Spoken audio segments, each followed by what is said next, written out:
loss of Alan Simonson very early on in this race. The family consulted and asked Aston Martin to race on, and indeed they have. And Makievicz and Peter Dumbrek doing a great job in GT Pro.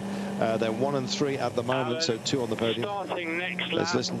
duration 5 or 6 laps, level 0.2 all areas, light spots, it's only very light spots. There we are, talking about light level, and also talking about rain, moisture on the track. Yeah, that was, I thought that was a coded message there. That was a very intricate message and detailed message about rain. Light level too, I like that. He didn't even mention the word rain, did he? No. Is that a different type of rain? I don't know. So many different words for rain in Ireland, and out of that big selection, just one chosen by Damien Faulkner to bring to the table. We can only hope for an improvement next year. Alan McNish, it is. Yes, apparently 30 different kinds of words to describe rain. I thought it was 20. No, 30. Gone up. The 7 cars in. Nakajima is on his marks right now. Yeah, brief water bottle change. No great hurry because they can't do anything until the fuel man has finished his job. Tyre changes going on as well. This will be a regular a regular service, I should say. A very swift one as well. Fuel and tyres, and away they go. Yeah, he's staying on board there as well, having just taken over from Alexander Wirtz at the last stop. Oh, not again. 8-star. Keep it in, keep it in, keep it in. Skip over if you possibly can, and try not to drag too much back out with you. Yeah, they've been in, I've got to say, the gravel a number of times in the bright orange machine, and it's Mr. Bright who's on board at the moment. The 8 cars come in, so Sarrazin also makes his stop, and we'll count the lap as well. 2:69 for the 8 car, and we'll work out their stints late on in this one. That looked like a very second-hand camera. You can see that the cleanup operation going on. They do have a number of tearaways, but prefer to just keep them in case there's any kind of issue later on. If you have real grease, if there's any kind of fluid like oil that's thrown up by a car in front of you, you want to tear off to make it a clean, if that makes sense. Yeah. And so you want to keep as many of those as you can. They'll often ask the drivers, do you want a tearaway taking off? They say, no, just clean it. They want some insurance. But you know something, there's just nothing like driving out of the pits with a new screen. Yeah. It's like you're just left the showroom with a brand new car. You've got such good vision, and it's just fantastic. But yeah, most of the time it gets wiped, and it'll get wiped at every stop as a precautionary. But I think they're limited to 4 or 5. Did we agree? 5, I think it is. Yeah, it's headlamp strips on them. Headlamp clusters as well. Although I'm not sure Audi actually run those on their light box, but there you go. I'm not sure that they need to with such powerful lights. Yeah, yeah, you could probably put it through black LED, to be honest, and they'd still manage to be seen. So bright are those lights. They need to be. Just look at the speeds they're carrying through the curves. Almost flat here. Yeah, it's incredible. It's astonishing, and it's fantastic when we get the onboard footage through there. Even when we just get these shots, it's brilliant. He's coming up to lap 1 of the Porsches and a Corvette. Approach speed's absolutely amazing. The marshals who are in charge of blue flags, we mentioned this earlier on, they're the busiest of all, especially in Le Mans racing, especially early laps. I don't think you stop waving them to inform slower cars there's a quicker man coming through. He hit the flash button and he's gone in a flash. This is Marcel Fassler, the man who set the fastest lap in this year's Le Mans, 3:22.746. He's only 2 seconds outside of that, incidentally, as he's running at the moment, 3:24.5. Yeah, and so deep into the run, that is amazing. That's with a bit of traffic also, having to dive down inside the Corvette there. Exactly. Towards the end, so he's lost a little bit of time. Repairs go on with the 13 car. It's been in here for some time. It looks like they're going to get it back out, which is good. The 13 car, well, it'll be bidding to move past some P2 cars by the time they get there. And this is painful stuff, isn't it? Every turn of the spanner is time lost, unfortunately, in a situation such as this. Yeah, and there's just nothing there's nothing they can do to hurry it. They just have to work meticulously, but they're working, you know, pretty rapidly, I think. So they're obviously keen to get it back out again. But yeah, it looks like an awful lot of work, doesn't it? Certainly does. We are in pit lane, as you can see, and unfortunately this is a static vehicle, the 13 car with Bellici on board. Got it wrong at one of the restarts after the many safety car periods that we've had during this race. It has become a bit of a character of it, I'm afraid. Yes, and I'm not sure whether it was actually contact with the Porsche, whether it was avoiding action, but on the restart, straight into the barriers. Barrier repair required as well, and didn't beat those repairs out. The engineer's taking an awful lot of time. It's a bit more technical than welding some barriers back together, unfortunately. Yeah, and under a prototype as well, you've got, you know, it's just basically carbon fiber all over, so you know they don't bend, they just break, and so it's pretty brittle stuff. Wow. So it's, what were you saying? It's just mind-boggling, isn't it? It actually looks like this is speeded up, like one of those old-time movies. It is not. This is real time. Absolutely remarkable. They are otherworldly, these guys. I'm sitting next to one right now, actually. Damien Faulkner, glad to have you on board. Have you enjoyed yourself, incidentally? I have. It's been fantastic. I'm not going as fast as those guys at the moment, but you'll be getting an invitation to come home. Will I get one to come back? Let's call it that, shall we? Yes, very much indeed. Made himself at home. I know a lot of you have loved hearing that gorgeous Irish brogue just echoing over the airways. I'm not so sure, but I've enjoyed my time. Surprised. Thank you for making me feel welcome. I think the Valentine's list of many young ladies has just expanded. There we go.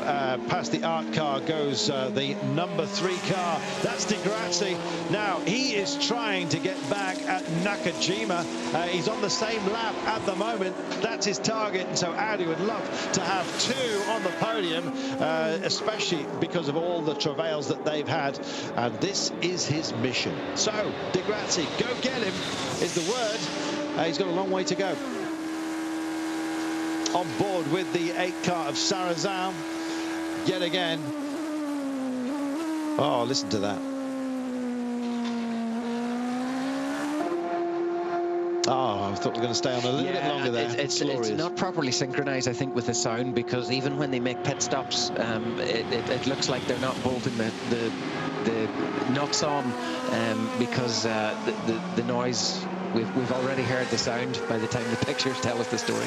That's Nakajima. Behind him is the 8 car that's running in 2nd place, but he is hunting and looking for the 7 car to get himself on to the podium. 269 laps completed by Nakajima in the 7 car. 57 seconds is the deficit for Di Grazzi, so he's got to make up a minute. He's got 5 hours, 21 minutes to do it. I wouldn't put it past him, but 57 seconds at 2 seconds a lap, I think he might well just run out of time if there's an issue. But then again, we've got stop strategies as well to factor into the whole affair.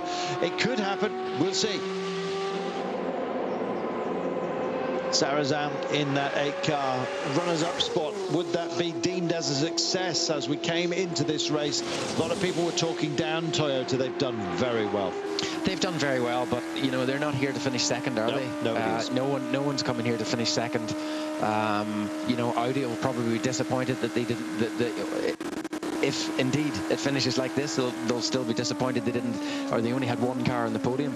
But no, Toyota, they're like Audi, like every competitor, they race to win, and it's a monumental effort to come here to produce cars like this and a team like this that operates for 24 hours. They do several simulations of 24 hours. They spend many millions of pounds, and it's just a monumental effort, as I say, and it's 2nd place is first of the losers. There we are. Unfortunately. But I've got to say, the way that they were talking about their chances, there were some very long faces. I think they thought it might be an Audi 1, 2, 3 lockout. It's been anything but, and we have to be grateful for that.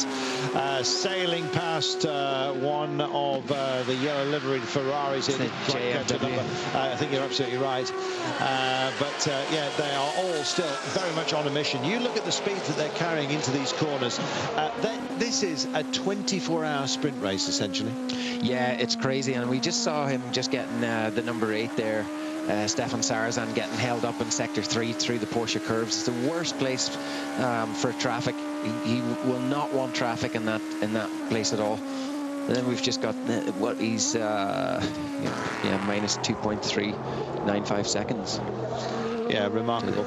Some great performers out there. SJ Spote says, for me, it's a real shame that Toyota are not in the classic red and white. I know where you're coming from. And down comes the rain. Look at that. The camera just doing a pull focus to just highlight the fact that we have drizzle in certain parts of the circuit. Or what were they saying? Dry, flat, light, gradient 2. That situation is changing. Now, there's been some great tyre calls, incidentally. We had a safety car deployment halted. We have a whole rack of cars coming in, presumed for intermediates. Marcel Fassler is one of those. Is this his regulation stop for the 1 car? I wouldn't be surprised that if it is wet or getting wet, I wouldn't be surprised that they'll use this as a marker and as a reference, as a guinea pig, if you like, for the number 2 Audi of McNish. So maybe they'll go for intermediate, see how it's running, and offer McNish the option. It's good to have some kind of reader insurance, and that's what effectively we've got right now. Will they make that change? Let's check on the wheels as they go on.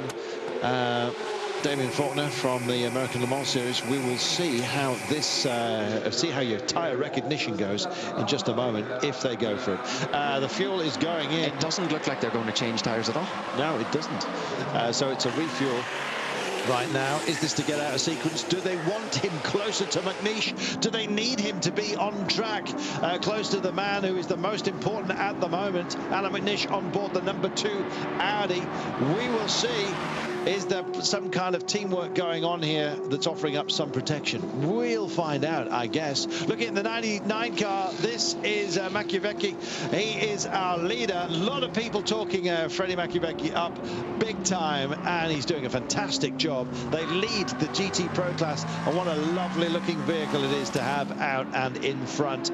It's Aston's 1 and 3. Peter Dunbrack has done a fantastic job in the 97 car to get that right back into contention as well. Mark Lieb and the Porsche second in that class. Just to get you up to speed as far as P2 is concerned, the prototype second division, it is Morgan's 1 and 2, Gonzalez and Brundle racing them now. Rusinov is still being challenged by Ordonez, who's only 13.9 seconds behind him, incidentally, in that battle.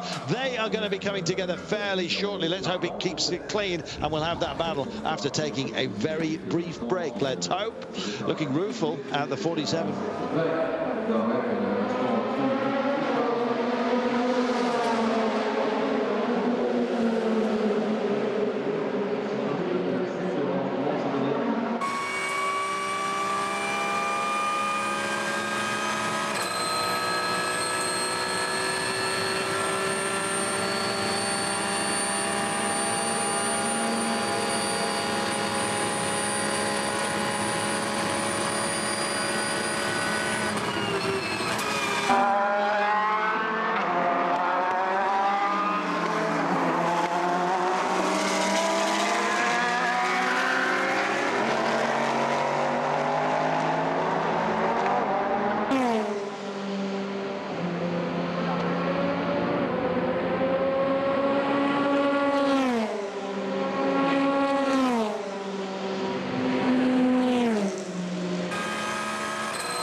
Welcome back. It is busy. We're on board with Mark Lieb, the 92 car, running second in class. Machiavecchi is the man he's chasing down, and he's 15 seconds adrift of him on lap 246 for them. There you see a marshal holding out the slippery flag, the red and yellow flag, and you can see the car's been really tentative through the Porsche curves. Obviously they're all out in slicks, and we've just had a big shower hit us here. You can see it outside our commentary box, very clear. There's a lot of wind as well. People have got umbrellas up, so there's a nice shower coming our way.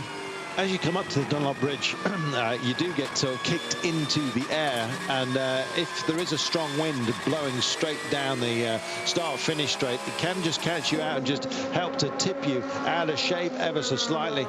The surface as well, after all the exhaust and rubber that's been laid down on this track here, little light dusting of rain makes it for a very, very skittery surface, and you do have to take care, hence that flag. Yeah, this creates a lot of pressure for the drivers now, because you know, the track takes up quite a large space, and so it could be dry in one part of the circuit, could be dry in two parts of the circuit, and it could be wet elsewhere. There's Mark Lieb. He is in second place. He's in an Aston sandwich at the moment. In front of him is Machiavecchi, and behind him is Peter Dumbreck. Not immediately within vision, I've got to tell you, but Peter Dumbreck is 20 seconds adrift of him, and he knows that, and so he has to keep the pace up. So he's racing his own race as the two-car of McNeish sails by him on board with the GT Pro second place runner at the moment, Mark Lieb. As you see, disappearing into the distance goes Alan McNeish on board the leading prototype Audi number 2 car. Yeah, you can just see how long the braking distances are there, with just being very safe on the brakes, very cautious, with a light foot, and he's using a lot of road in the exit there as well to make sure that he gets that car straight. Yeah, using the box to slow him down from some distance as well. There is the 2-car Alan McNeish, and we're on board with him right now. Listen to the squeal of the energy retrieval system under braking. Let's have a listen. Couldn't quite hear it, to be fair, but there you go. After all that, well, he just he got a bit loose there, as they say in America. A little bit of oversteer on entry there. Yes, the power from the retrieval system not a deliverable until the Audis reach 120 kilometers per hour, and then it kicks in. It is a different retrieval system to the flywheel used by Audis. They're used by the Toyotas. It's a supercapacitor, which is essentially a battery that charges up and then delivers to all wheels, which is a dispensation to the petrol car. Oh, do you know what? He got away with that. If he'd have lipped in a bit worse, mind you, not a great deal of a front splitter available. Let's have a look. Looks like they may well have carried a bit too much heat in the brakes as they arrived here, which is why we're having a light dusting on. We have got a fire. Goodness me. Keep it sensible, fellas. 51 car, running 4th in class, by the way. Gimme Bruni it was that brought it in. And are you ready? It can actually look more serious to the untrained eye than it actually is, that sort of scenario. You could just see there, he didn't really want to get in, did he? It's like getting into the oven. Yeah, exactly. Well, it's nice and warm in there. The crew chief telling him. McNeish, there he is in the 2 car, just suddenly appears out of the far side of the woodland, and we've got a spinner. It's the Dempsey car, the 77 machine, that has just got himself up into 3rd place podium spot, and I think he's going to cede that. Oh, nightmare. I think he may well just have done as the Ferrari of Griffin 61 machine. Let's see how this went. Well, we said it was a skiddery surface, and this is the moment. Let's have a look. There we go, back end. Oh, yeah, he carried too much speed there, and he went completely over, took way too much curb. In fact, he was way inside those sleeping policemen, and he drove actually quite a bit back the track. I was wondering if he was going to drive back and in the pits there, but fortunately for him, he turned it around, and he's on his way again. Yes, I think that's 4 flat spots, though, however. Complete lock-up going sideways, not the way that tyres are supposed to run. Audi preparing for a stop, and it's the... oh, look at that. We're going proper wets. They've read the weather. They are very hot on this, and the 2 car comes in off the lead. Alan McNish going for some welly boots. Yeah, and you know, it's only 5 laps and 6 laps since the Toyota has been in, so this is going to, is it 5? Yeah, something like that. Not even since the Toyota's been in. Yeah, I think it is 5 laps since the Toyota's been in, so yeah, this is going to suit the Audi much better. Very much so. Clean-up operation done, almost dusted. And there is the air gun waiting to work. Fuel man off and wheel men on, and you can see the deep grooves. There are a number of grades of wet tyres, by the way. Not sure what compound they've gone for, but it's clearly from the profile. It's built for rain, and here we go.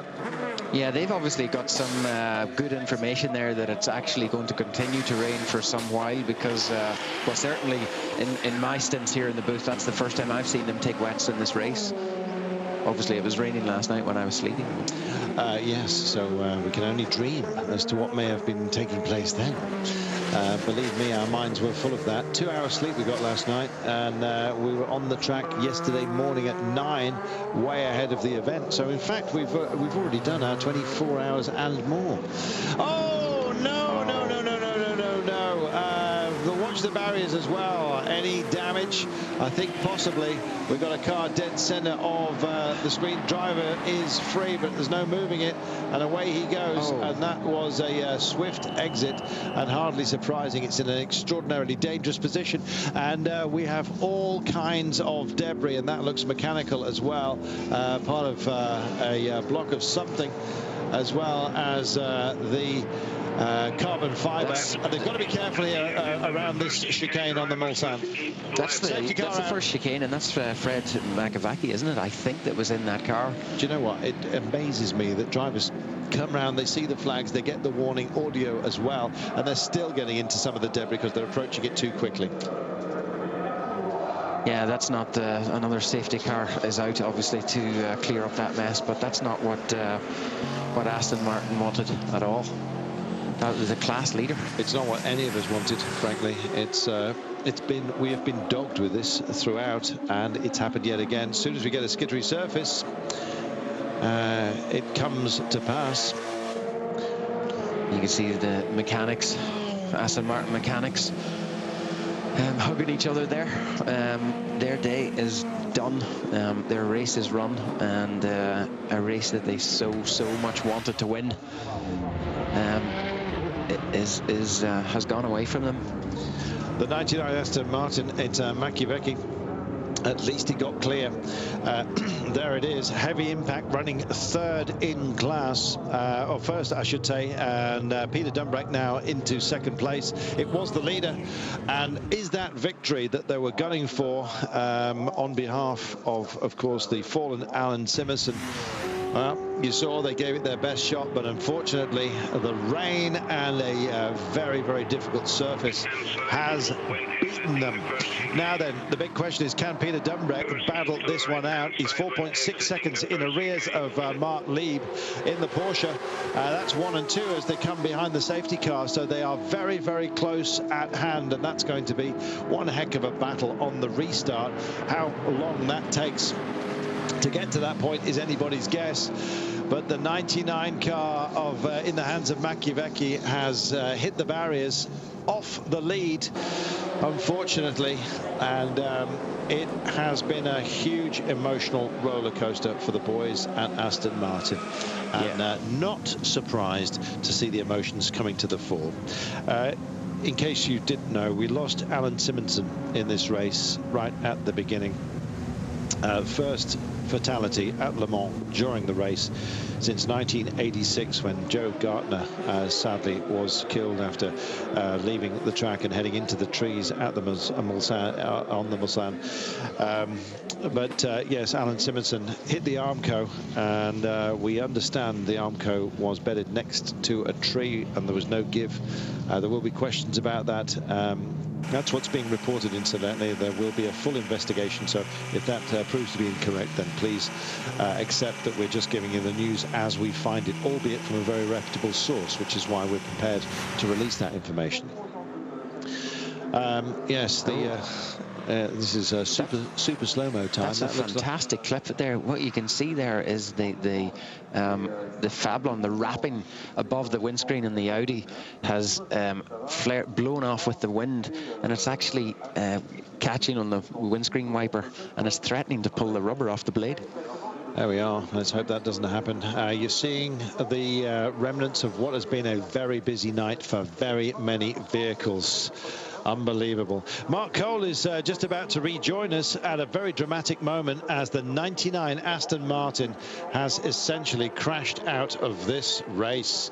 Leading the GT Pro category, Maciejewski got himself clear, but we're under another safety car, and real sadness amongst Aston Martin, not only after the loss of Alan Simonsen, the Great Dane, but as well now that their attempt to win it for him. And look at that. That is a crestfallen Maciejewski, head down.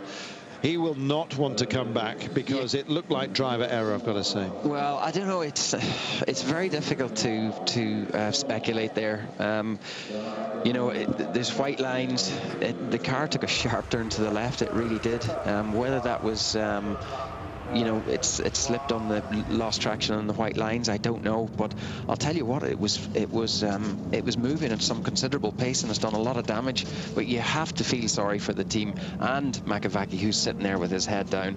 This team has gone through hell this weekend, unfortunately, and this is the lead Aston Martin that you're seeing here, parked on the side of the track, exiting the first chicane. Yes, as they file by and all have a good look, and presumably as well just sparing a thought once again for Alan Simonsen as they go by. And it's difficult, you know, if I could explain to the viewers, these mechanics, the whole team have been up all night, but not only have they been up all night, they've been here over a week probably. They've done, you know, various practice sessions. They've done, you know, there's no such things as lunch times, you know, as finishing at 6, starting at 9.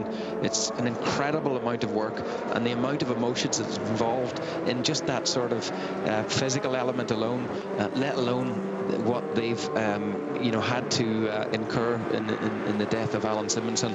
So you know, our thoughts are with this team right now. Absolutely. They are not out of the chase just yet, let's not forget. Peter Dumbreck very much still involved, and he will restart directly almost behind Mark Lieb in the Porsche. So it should be very feisty as we restart. Illuminating on what might have been. Yeah, here we see strained at the cast, twitches, and then suddenly it flicks left into the guardrail.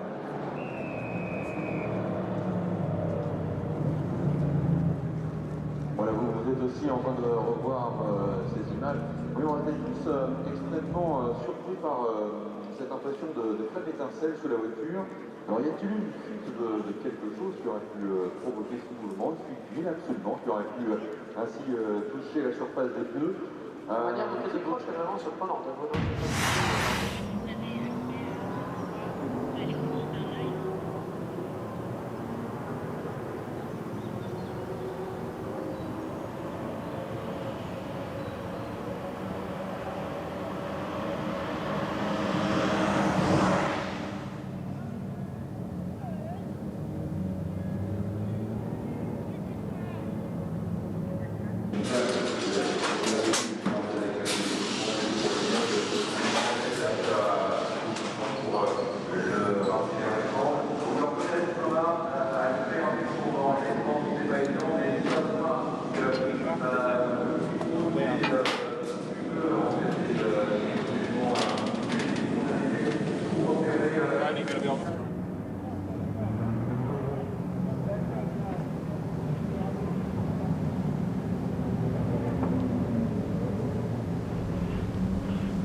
Welcome back.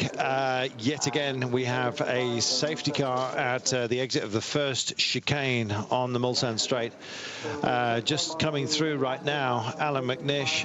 But the bad news for Aston Martin is that their bad news continues. Off the lead, unfortunately, crashing into the barriers. And I've got to say that the pattern of the accident mirrored that of Alan Simonson, who was sadly killed in this race at the beginning. Very close to the top, so emotions running very, very high. They were, of course, racing on in order to win it for Alan. They still have a chance in the hands of Peter Dumbreck right now. At the restart, he is just a handful of seconds behind Mark Lieb, so they will essentially start together.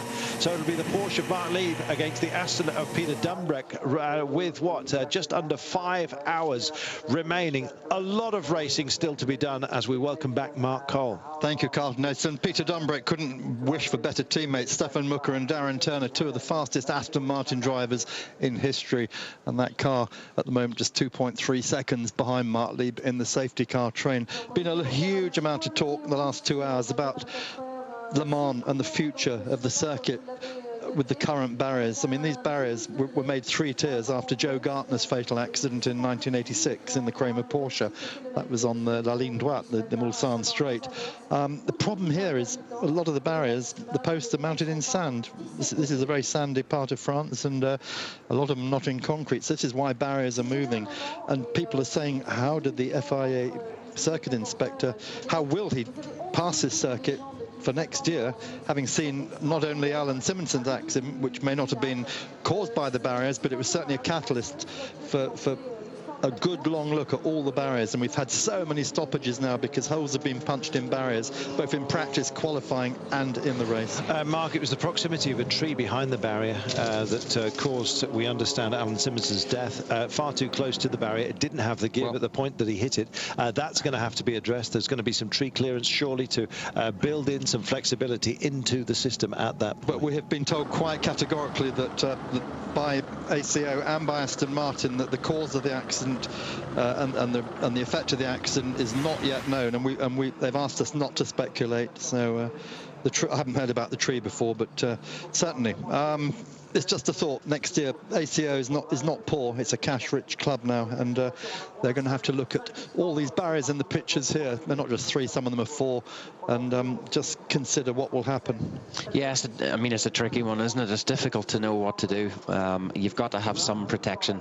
You can see how many stanchions, vertical stanchions, are behind that barrier there. An incredible amount. You know, there's got to be. These barriers are designed to, I think anyway, to take some of the impact. So they're designed to move a little bit, I would understand. But, you know, if this was a street circuit, for example, that would probably be either a barrier or a wall if it was in America. Yeah, but they wouldn't be doing these speeds necessarily on a street circuit, would they? Well, probably no. Yeah, and the other thing, of course, how bad an image is it for the ACO, for the World Endurance Championship, for motorsport in general? For every couple of hours we see lines of trucks with Armco barriers and JCBs trundling along the circuit. I mean, it doesn't look good, does it? It's not modern. And then after Neil Janney's accident, we saw one of the workers with a sledgehammer banging in a post. I mean, I live in farming communities, and they haven't used sledgehammers for posts for 20 years. You have a tractor with a compressor. A whole sequence of replays of incidents that we've had in and around safety cars which have peppered this event. There we are, a little bit more to repair the damage, so the safety car stays out, and the hanging his head, unfortunately, is Makievicz. The 99 car, which was in the lead of the GT Pro class, is now being low-loaded away. Its campaign is over. It rests now in the hands of Peter Dumbreck to win this in the memory of Alan Simonson. Carlton, could you just confirm this will be the 11th safety car period, I believe? I believe it might be 12. We're torn. We are torn. We believe there may have been one while we were asleep. Well, we counted those. We counted those, and when we came back on air this morning, there'd been 8, and we've had 2 since then for sure. That was the second one, first prompted by the oil spillage, the second by Neil Janney immediately punching a hole in the barriers. I think one of the confusions may well be that we had a safety car. Then it was lights out and preparing for a restart, and then the safety car was re-engaged because of rain in the night, and so I don't know whether that was counted as 2. Yeah, we've seen too much of the heavy lifting gear, haven't we? Yeah, that's a rubber duck, what they call a rubber duck. Is that what they call it in Dublin? That's what they call it at home anyway. Yeah, rubber duck is it's an excavator, otherwise known as a digger on wheels. In England, he's off to dig a hole somewhere, is he? I think they dispense with the bucket and then use it as a lifter in order to get Armco into the correct place. There's a super slow-mo of the tricolor, and indeed of those enjoying themselves on the Ferris wheel. Well, that's all they can look at the moment while this is going on, because the last thing that the ACO and the community of Le Mans and La South want is pictures of diggers trundling up and down the main road, and while these ultra high-tech racing cars are going by them at 50 or 60 kilometers an hour, lap after lap after lap. Yeah, you would like to think that there's a more efficient system than a barrier, especially when they have to repair them so often, as you alluded to. But, you know, I don't know. Do you replace them all with walls, concrete walls? Like here, like but there. The problem is that these are public roads. People have houses all along these roads, you know, and this is used 2-3 times a year. We've got the Le Mans motorcycle event coming up in a couple of months' time, and very few events here. Most of the time, these are public roads. Yeah, but the concrete walls are just shuttered concrete slabs that are just sort of lifted into position. Yeah. So, you know, they don't penetrate the ground, as far as I know, like, for example, the barrier would do with the stanchions behind it. So, I don't know. Good. That's a good point from our driver expert. Yeah, we just got a clip there of the barrier. It's very badly penetrated, so it looks like another lengthy repair. I don't know whether they've taken the middle rung out of that, but yeah, we've just got a note now to say on screen that estimated time for barrier repairs 30 to 40 minutes. We're looking to see how long this safety car period will be. If it's going to be a long time, we will think about putting Andre back into the car, okay? Copy. Oh, that was a long silence. Your last stint in the car gets too close to the maximum driving time. Copy, you're the boss.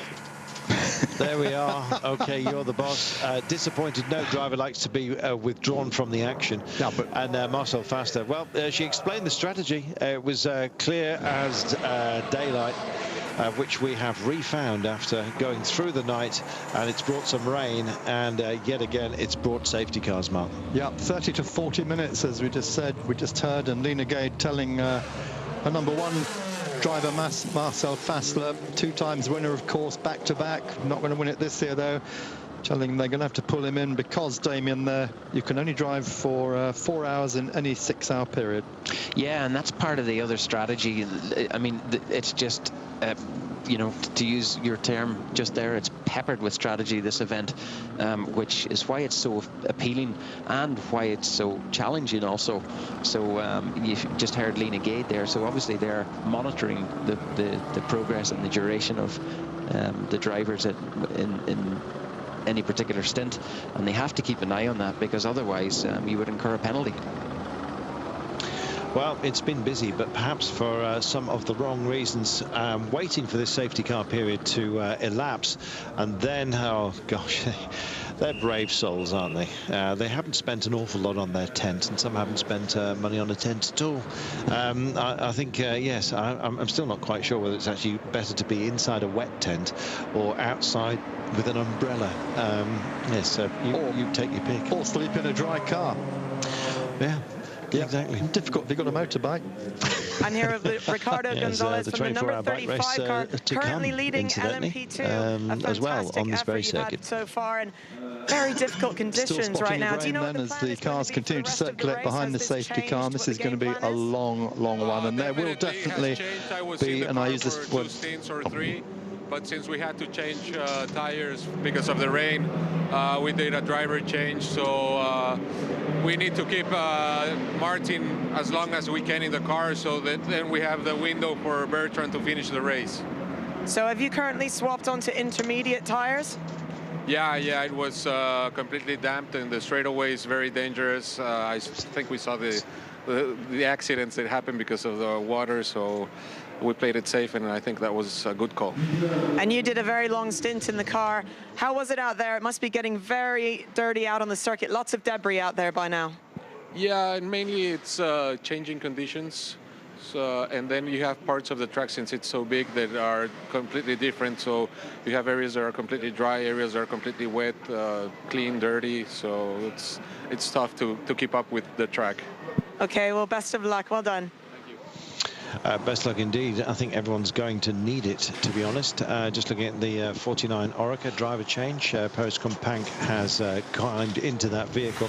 Mark Lieb and Peter Dumbreck is going to be the big battle, but this is the reason why, unfortunately, Machiavecchi and 99 Aston are no longer involved. Yes, unfortunately, he also just hit the barrier just before the lift out part, which is for a side road, and so it's permanent barrier hit, not temporary barrier, and this is why we're going to have such long repairs again. Just looking at biggest progress of the race, Danny Watts in the number 21 Straka HPD. They started 36, they're now in 6th place, and they appear to be at the moment the only LMP1 privateer running, don't they? When I spoke to Nick Leventis on the grid yesterday afternoon, he said, hopefully all our bad luck's behind us. All we got to do is finish, and we could be on the podium. Well, yeah, that's quite a feat. Obviously, we had the problems for both the Rebellion cars earlier with Bellici. He's still in the pits. Yeah, he apparently has been treated by the doctor. He's complaining of severe rib pains, which is not surprising when you see the impact. It was a big hit. Head first in, wasn't it? Yeah. The team have changed. They were changing the nose box, the crash box, but whether or not they're going to get back out, I think very, very unlikely, Damien, having seen how much damage there was. Well, they were certainly working in a sort of in a manner that would let you believe that they're going to come back out again. There's Dr. Ulrich letting a big yawn out of himself, so he's obviously been up all night.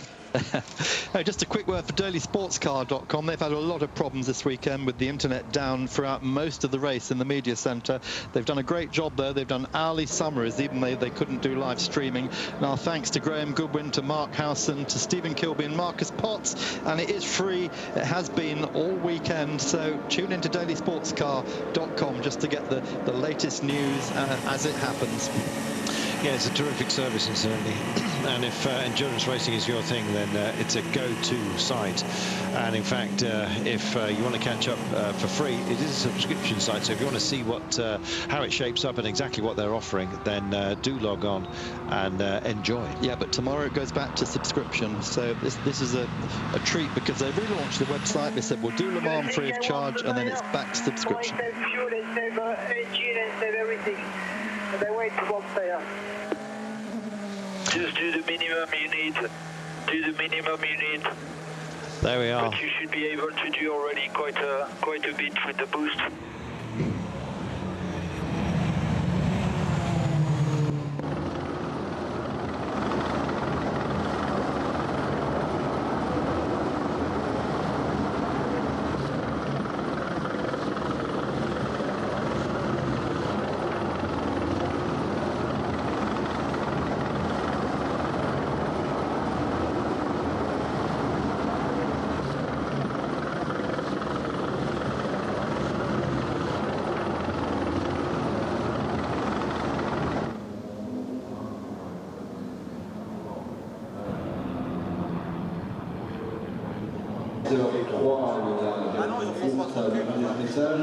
Estimation temps de préparation pour les règles psychologiques, 30-40 minutes, donc 10h30 plus 30, donc au moins 10h33, 10h40, c'est ça.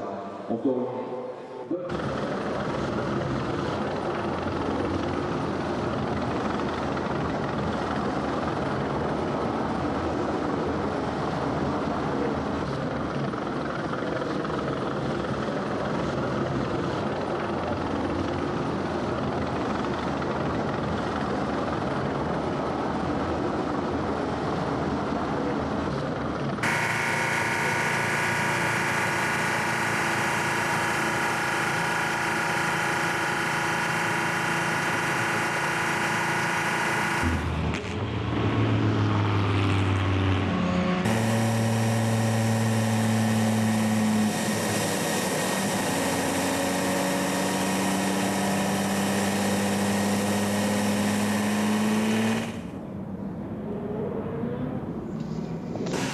I understand we're heading down to the pits, and Liz Halliday is going to be speaking with Bernard Trillier in just a few moments' time.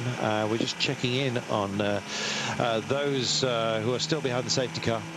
Let's join Liz, shall we? Benoit Trillier, it's been a difficult race for the #1 car, especially after 2 fantastic years at Le Mans, but the car seems to be going well now, even in these difficult conditions. What's going to be the plan for the driver stints for the rest of the race? Well, yes, the race has been very difficult. I mean, we got that problem with the alternator and we lost a lot of time, but at the end we didn't give up, and we push all the time. The car is really good. Honestly, without this problem we would have been really well, and but the mechanics did a really great job, because it's not that easy to change that part on the car, and they did pretty quick, and we can hope for some point for the championship, which is also very important, and to drive that car here is just fantastic. So we just enjoy and till the end of a race, because it's only one time a year we can do that. That's a great attitude, and you're getting in for the finish, is that correct? Yeah, I should be in for the finish, but I don't know, with a safety car maybe it's not going to happen, but I hope I can still drive again. I hope so too. Thank you very much. Yeah, we're assuming that Alain McNish, who's in now, will be triple stinting, or would have been if without the safety car, and that Loic Duval would be put in for the finale. I mean, that's what Audi want, a French driver winning Le Mans. How good is that for car sales on Monday morning, Damien? Yeah, I would say that would be the icing on the cake, wouldn't it, to put Lucas in at the end. So yeah, we'll see how that pans out, but it's just interesting to hear Benoit Trillier there. He's dying, just itching to get back behind the wheel again, you know, such as just the fabulous car that this Audi is. This is his circuit. He comes from Alençon, which is only 50 kilometers up the road. This is his local track. Okay, he's done a lot of his racing in Japan, but he's at home here. Yeah, life has worked out pretty well for him, hasn't it? It has. So this guy's inherited the podium position, hasn't he, from Makavicki's crash. That's Timo Bernhardt. We're on board in the second of the factory cars. So we've got Porsche, Aston, Porsche. The only good news for Aston Martin is that Peter Dumbreck is on the same lap as Mark Lieb, and they're running nose to tail at the moment. Carlton? It's busy. I was just checking through some of your tweets. Many suggestions as to what should happen to barriers. Indeed, it's going to be a costly exercise actually to fix this problem, which has been highlighted. You can't take a risk on the weather the way it is at the moment, and it's been that sort of greasy rain which has caused the problem. Essentially, it's made for a very skittery surface and a hard tyre choice conundrum to be worked out. And as a result, most people are on compromised tyres, whether it's a drying track so your wets aren't going to work properly, whether it's a slightly damp track so your slicks aren't working properly. It's a hard one to call, but unfortunately those barriers are pretty hard as well. Yeah, and it's been, you know, changing conditions all weekend and even before in the lead up. So you had several teams, in fact, probably all of the teams struggling to get a proper setup dialed in. I remember listening to the Audi, I think it was Dr. Ulrich or perhaps one of the drivers before he even travelled over here to Le Mans, and he was being interviewed, and he was just saying that, look, you know, we have so much more to do, and you know, these at the time the cars were the fastest, and you know, so it just there's never enough time. But with the changing conditions, I don't think there was anyone happy really with the balance of the car. They're just looking for the best balance and, you know, thinking on the race all the time. You know what, in motorsport everything's a compromise. You make one turn one way and you destabilize something else. Within the pattern of setting a vehicle up, that's the way it goes. There is always a cost to a step forward, and unfortunately you are always trying to find that magic balance, which can never quite be there. There's always something you could have done. Yeah, and it's particularly important here with the, you know, high-speed Porsche curves. I mean, that is, you know, the final part in sector 3. That is is extremely fast, and it's really important to have a car that's well balanced there. You certainly don't want oversteer, that's for sure. Understeer you could probably deal with a little bit, but it's so fast and the corners are so long that you really want your car well balanced there. And of course that's the high speed, and we didn't even talk about the low speed or braking, what the cars are like into the chicanes, for example, and then traction and so on and so forth. There's the compromise when you need that downforce. Some highly technical areas separated by very, very long high-speed durations. Yeah, and these cars are so skeptical to the tiniest move. I mean, ride heights with the prototypes, there's so much aero being used that even a half turn on the platform with ride height, which would probably equate to a millimeter or very little more, will make such a difference to the handling of the car. Not only to the balance of the weight distribution, but actually because there's so much aero to the downforce. Absolutely. Right, Le Mans ACO itself on their website saying this is the 10th safety car period, and there's been over 4.5 hours of running under safety cars. The record for the 81 races, the safety car periods, is 4 hours 53 minutes in 2011, and this is likely to be beaten today. There we are. Yes, we had some pretty big impacts back then, and it's been the same this time by, with one fatality in this year's race. Alan Simonton, let's remind you. Yes, not a joyful thing, and in fact for Aston Martin, their grief has been compounded by their attempts to win this, and unfortunately the 99 car has just had a big impact as well, which is why we have this safety car right now. They still have a chance with Peter Dunbrek. Keep the temperatures up on the brakes and tyres, then use it, but otherwise fuel save is good. Yeah, I needed sometimes to drive against the brakes for rising the engine temperature. Yeah, you just got a nice radio communication there from Lena Gade to Marcel Fasler in the #1 Audi, just giving him instruction as to what to do regarding tyre temperatures and saving fuel. And it's amazing how much valuable information that you can get from the pits.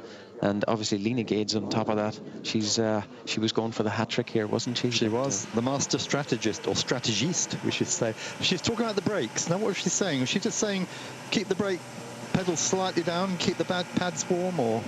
It's actually a part, we've heard it before, the Toyotas were being instructed to run at 50% throttle to actually energize the retrieval system, so that when it comes to that moment where the safety car comes off, they have on board the boost that they require. I'm not sure whether she's previewing that and saying further ahead down the line, that's what we're going to be asking you to do. Weren't you doing that in the Jaguar this morning on the way in here? Left foot on the brake. not the Jaguar again. We were feathering the XJR as we came in. Not Kerbo. Yes, exactly. The monster. Kerbo car. If you're listening, Teddy, Dad is still driving his car like an animal. So here we go. Sean Edwards, my old friend and rival, he's looking for a mention here. He's just tweeted. He's asking why are Le Mans not using Tech Pro barriers that are used in F1? Plastic barriers that absorbs impact, super safe and easy to replace. I don't know. Sean? Sorry, for a moment there I thought I'd missed a competitor and you were talking about this vehicle as you were looking, so sorry. No, well, he is a competitor. Yes, actually. I know, but he's just not here. Not on screen at the moment. Unfortunately. Where are you, Sean? Why are you tweeting? Why aren't you here? There we are. Yeah, of course, keep doing really well in the ODAC GT Masters this year and other racing. What a great career the guy's having at the moment. Yeah, Sean's racing in the ALMS as well, amongst many other things. Of course, Father Guy Wood's a man always associated with Le Mans in the variety of cars he brought over here, all through the 70s and 80s, and Sean following his dad. And the man credited with introducing sponsorship to motor racing, right? Exactly, yeah. It was Mr. Fix-It.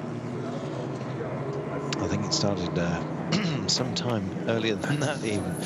So yeah, go on. We just got 5.5 cars, haven't we, running still, 6.5 cars still running in P1. Just looking for the number 12, that is out at the moment, Nico Prost. He is in 26th place in the number 12 Rebellion, but the other car, Belici's car, still in the garages, still being worked upon. And as we heard, Bellici has been attended to by the team doctor for what's probably going to be very severe bruising, same as Tracy Krohn suffered on Wednesday night. So it's McNish for Audi at the front of the safety car train. Martin Plowman at the moment on board the 35 Oak. Morgan in leading P2. It's Mark Lieb for Porsche leading Pro, and it is still our friends in the Matmut IMSA Porsche. Jean-Carl Venet back on board that car. We noticed that they put Jean-Carl Venet only in for one stint, didn't we, earlier, Damien? And then suddenly he's now back in the car again. Yeah, and I'm not sure. Yeah, I'm not sure why that is, but we just, sorry to cut across you, but we just had the 97. That's the Dumbrett car, yeah. Dumbrett car come in. Darren Turner was, of course, sat there waiting for quite some time. Save that fuel. You're doing a great job. Stretch the fuel out. There we are. Lucas Ordonez being informed that he's doing a great job of just stretching the fuel. Exactly. He's got to get as much mileage as he possibly can. It's range that we're talking. Yeah. And they have been locked in a fantastic battle. The 42 car, incidentally, in third place. They're on the podium. They got by Rusinov, incidentally. Just looking at their pit strategy, they say stretch the fuel. They've made 21 stops in the 42 car. Compare that to the 26 car of the Orica of Rusinov with 25 stops in total. That tells you the story that you need to know. Yeah, this hasn't changed since midnight. Those three cars have been on the podium, and of course Ordonez taking over from Jan Mardenborough, who's done a fantastic job. Well, actually, Rusinov was ahead of Ordonez for much of this morning, and it's been a real battle back. They were separated around about 15-20 seconds, and he's found himself in the right place right now, but he's being told to look after his fuel. So clearly they're trying to reduce their stops by one before the end. And of course, I'd just like to point out when he's just given that instruction to save fuel, these cars will be all running around in very high gears with low revs to save as much fuel as possible, and that's how, for example, they would stretch it behind the safety car. The 2 car looks like it is coming in, and in fact, goodness me, I don't know why. It looked like he was carrying a bit too much pace beyond the speed gun there. Let's hope that's not the case. It's just my eyes. Look down at the commentary position, and to me anyway, it looked like the speed gun doesn't start till they actually get into the pit lane proper. This is just the entrance, so don't worry about that, Carlton. Yeah, but they all slow down. You can see the pit lane speed limit line here, and the 2 little signs. Yes, that's what I was looking at beyond that. I wouldn't like to chance it any faster after that. Neither would I, especially in a situation such as this. And let's just hope that there was none of that, and that it was indeed a clean stop. McNish is in the vehicle, but not for much longer. Quick switch. Like Duval being called to the 2 car, and here we are. So far, it's been an incredible fight between the Porsche 92 and the Aston Martin, but very difficult conditions today for all of the drivers. Well, unbelievable. I mean, the fight since the first lap, I have to say. So now it's nearly 20 hours with a gap of 1 or 2 seconds. So, yeah, very difficult. Unfortunately, one of the Aston had an accident a few minutes ago. You know, at the end, we are pushing so hard that few things was clear that it will happen somehow from somebody. With the rain and so on, you have to take a lot of risk. You know, it's only 4 hours to go, so we are pushing more and more. We will see. I mean, the race is still very open. Now we have 2 Porsche on the top 3, so we can play a little bit with that, I think, and take possibly a little bit more risk in one car, yes.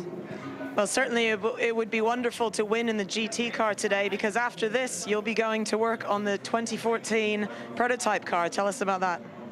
Well, yes, we will prepare the car for next year, for the LMP1, for sure, for the overall victory. A perfect car. We are working on this car for nearly 1 year, just to prepare the car, you know, with all the experience we get since the Spider and the Audi stuff and so on. So for sure, the car is very well prepared. We will see. For sure, we hope a lot on this. And yeah, it's my last GT race, I guess, for a little bit of time now. Great. Okay. Well, good luck. Thank you. So not just for Romain, but also for his teammate Jörg Bergmeister, both of those guys having their last GT race. We're going racing again, Carlton. Back and underway. Safety car is in this lap as declared, and away they go, released from the lights of the pit lane. The most interesting battle is going to be in GT Pro. Lieb, Bellard and Turner, the 36 car, the 91 and 97. It's Porsches and Aston Martin. We'll see how the stops pan out for that, and indeed we'll be absolutely laser guided towards that battle. Lieb does actually owe us a pit stop at the moment. He's only had 17 against the 18 of his teammate Bernhardt and the 19 of Darren Turner. So, as you say, we'll see how that pans out. We are racing once again, 4.5 hours to go. We're on board the #1 car of Marcel Fasler. Now, he would love to make up ground, get by, well, possibly even his teammate, I've got to say. It is about bragging rights, I suspect. Di Grazzi and Fasler are together on track at the moment. In fact, they are a little bit separated, I beg your pardon. It's Nakajima and Di Grazzi who are the most important as far as potential changes are concerned here. Sarrazin, Nakajima 2 and 3 at the moment, and it's Loic Duval in the